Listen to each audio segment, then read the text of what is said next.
Masih di Sapa Indonesia Malam bersama saya Friska Clarissa. Kelompok Houthi Yaman meluncurkan serangan rudal ke wilayah Jaffa, Israel.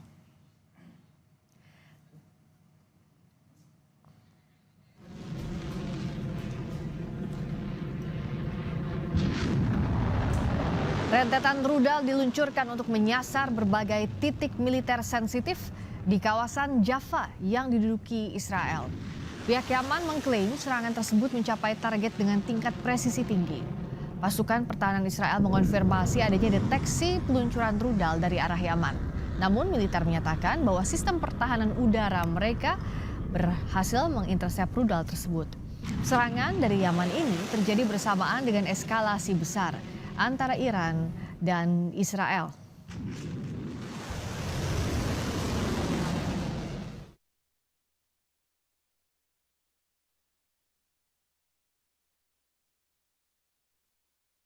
Sapa Indonesia Malam kembali dengan informasi. Ketua Parlemen Iran Mohammad Bagher Ghalibaf mengklaim bahwa serangan Israel terhadap Lebanon dapat dihentikan melalui tekanan militer dan diplomasi. Ghalibaf menuduh Amerika dan Israel melanggar gencatan senjata sejak dimulainya blokade maritim dan serangan terhadap Lebanon. Iran dan Israel saling melancarkan serangan untuk pertama kalinya sejak gencatan senjata terbaru. Iran sebelumnya menyatakan akan mengakhiri serangan terhadap Israel, namun Israel tidak menghentikan serangannya ke Lebanon.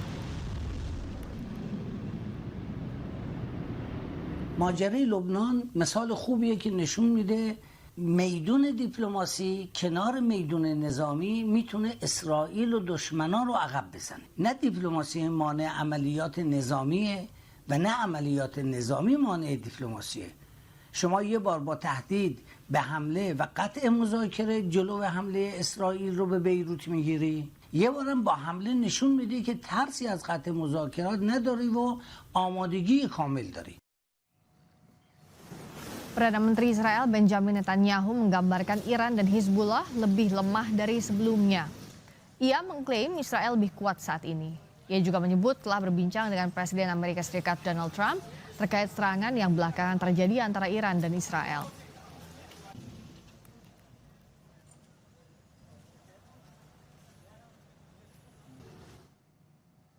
ואני מתחייב, ושוב מתחייב, לאיראן לא יהיה נשק גרעיני. באותה נחישות פעלנו גם מול חיזבאללה. חיזבאללה תכנן לפלוש לגליל עם אלפי מחבלים, ובמקביל הוא תכנן להחריב את ערי ישראל עם 150,000 רקטות וטילים. גם את האיום הזה סיכלנו, וחיסלנו את נסראללה.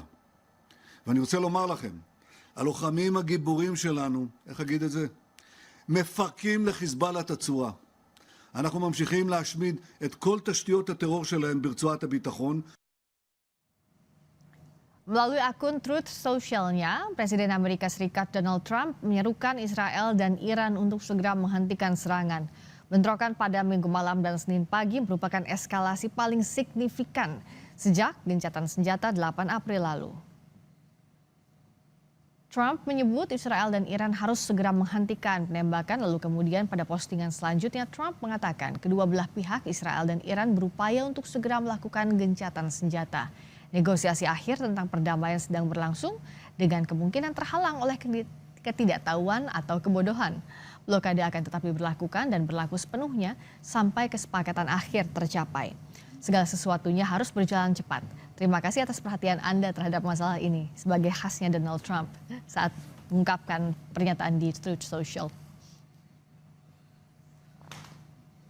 Trump telah berkali-kali menyerukan agar Israel menahan diri, namun nyatanya serangan tetap diberlakukan. Apakah Israel dengan sengaja mengabaikan seruan Amerika Serikat atau apa di balik taktik Israel?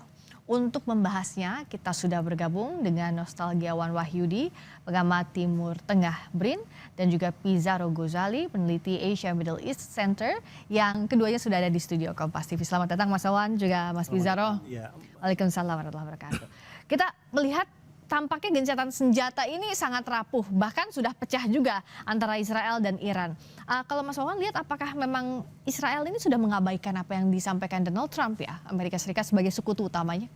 Jadi kita harus melihat rangkaian ini dari sejak awal ya. Memang ada upaya dari Israel untuk mengalienasi diri, menarik diri dari perjanjian ini.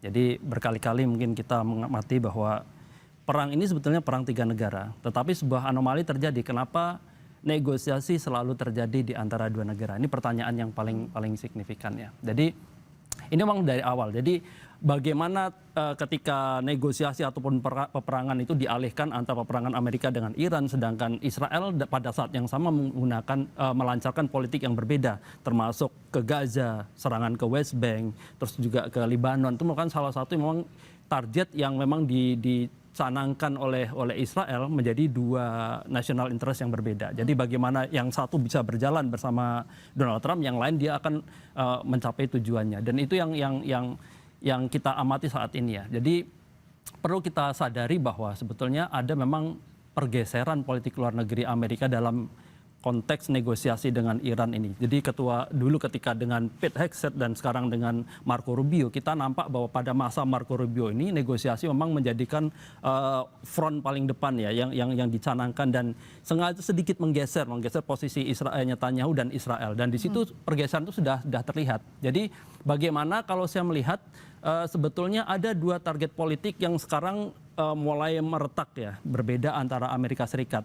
Di mana pada titik tertentu Trump mengatakan bahwa regime change bukan lagi menjadi sesuatu yang tidak bisa yang ini ya dibicarakan lagi, bukan utama lagi, sudah bergeser pada sekarang kita hanya berbicara masalah bagaimana nuklir itu bisa dinegosiasikan dan Selat Hormuz. Sedangkan Israel masih pada titik yang sama. Jadi regime change target utama dan pemusnahan nuklir, sehingga dia ingin menciptakan Middle East yang zero enemy bagi Israel dan juga menghancurkan akses-akses yang ada di sekitar Israel, sehingga national interest untuk Israel itu bisa terwujud dari situ. Dan ini yang perlu kita amati lebih dalam ya. Jadi mengapa seolah-olah Netanyahu itu mengabaikan Trump. Jadi memang positioning sejak awal memang sudah seperti itu. Yeah. Dan saya juga tidak menafikan ya, apakah benar kemarin serangan Israel terhadap Iran, balasan dari serangan Iran ke Israel ya, itu tanpa pengetahuan atau persetujuan dari Trump? Saya kira tidak. Jadi itu Trump tetap mengetahui, dan saya kira Netanyahu tetap berbicara secara direct ya dengan Trump. Jadi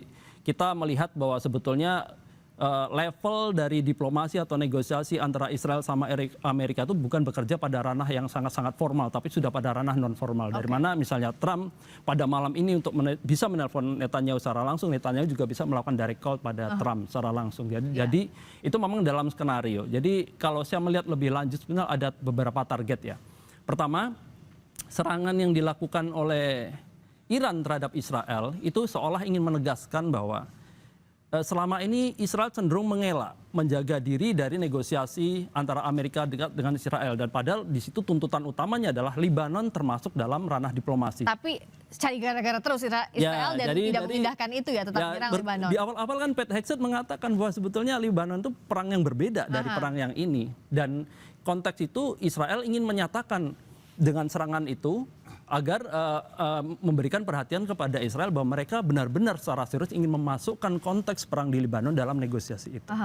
Meskipun Israel pada titik tertentu selalu bermain 2 kaki ya, meskipun rudal itu dilakukan, serangan terhadap Libanon baru-baru saja juga masih terjadi. Dan itu yang saya kira permainan 2 kaki yang perlu kita cermati ya. Karena sejak dapat ketika dia menarik diri dari negosiasi, berkali-kali kita mengatakan bahwa Israel mempunyai potensi duri dalam daging dalam postur negosiasi. Dan inilah yang selalu terjadi sejak awal, bahkan perundingan terjadi di Islamabad pun juga sampai hari ini, Mas Pizarro. Dengan kondisi Israel yang tidak mengindahkan, apa sebenarnya yang jadi concern negosiasi yang sedang berlangsung? Apakah ini akan menjadi satu potensi bahwa Iran juga mau tidak mau harus total melawan Israel, karena kan yang Israel takutkan sebenarnya ada kekuatan lain di Timur Tengah kalau perang ini berhenti saat ini, begitu kan? Jadi ini emang ada kontras antara Netanyahu dan Trump. Ini sebenarnya hubungan kayak sahabat aja. Jadi kalau Trump tuh marah-marah, Netanyahu udah tahu lah batasnya. Kamu tidak akan pernah bisa benar-benar menekan saya seperti itu. Karena ini sangat kontrasnya begini, Mbak Friska ya. Kalau Netanyahu menghentikan perang, dia kalah di Israel. Karena kita ingat 27 Oktober itu batas akhir Israel harus menggelar pemilu legislatif seperti itu. Dan tuntutan dari para partai-partai koalisinya Netanyahu, pendukung-pendukung Netanyahu, dia harus terus melakukan peperangan bersama Hizbullah dan Iran, karena sampai sekarang itu belum bisa ditaklukkan. Jadi tujuan keamanan itu belum tercapai oleh Israel. Padahal itu jualannya di pemilu nanti kan? Iya, ini yang bisa dia jual. Tapi sebaliknya Trump, kalau dia memperpanjang perang, dia justru nanti akan kalah di Amerika Serikat, gitu ya. Karena sekarang kerugiannya saja kalau kita lihat itu 100 miliar US dollar. Kemudian harga ekonomi juga melonjak naik dan tuntutan-tuntutan publik Amerika Serikat ini harus berhenti perang. Jadi kita bayangin ini ada perbenturan kepentingan nih. Satu pengen terus perang karena dia ingin menang dalam pemilu, yang satu pengen berhenti perang akhirnya menang pemilu gitu. Ini kemudian terjadi deadlock. Tapi kan problematikanya Trump itu nggak punya pilihan. Dia mau sekutu sama siapa di Timur Tengah? Gitu. Dia nggak punya lagi sekutu sekarang di Timur Tengah. Saudi udah mulai melipir, kemudian Qatar udah mulai tidak percaya, Oman saja sekarang sudah takut-takutan. Maka kenapa Netanyahu tetap melakukan serangan kepada Iran? Netanyahu paham, Trump tidak akan bisa lepas dari saya. Anda mau bekerja sama siapa di Timur Tengah kalau bukan sama saya? Gitu. Dan jangan lupa teknologi militer Anda, pesawat Anda, dan bahkan kemenangan Anda nanti dalam pemilu itu donatur dari kelompok-kelompok saya. Gitulah. Ini yang dipegang oleh Netanyahu. Kenapa akhirnya Trump hanya bisa marah, hanya bisa kesel, hanya bisa kritik, tapi dia tidak bisa menstop Netanyahu. Dan ini kemudian ada di kepalanya Iran gitu. Kenapa Iran melakukan serangan kepada Israel?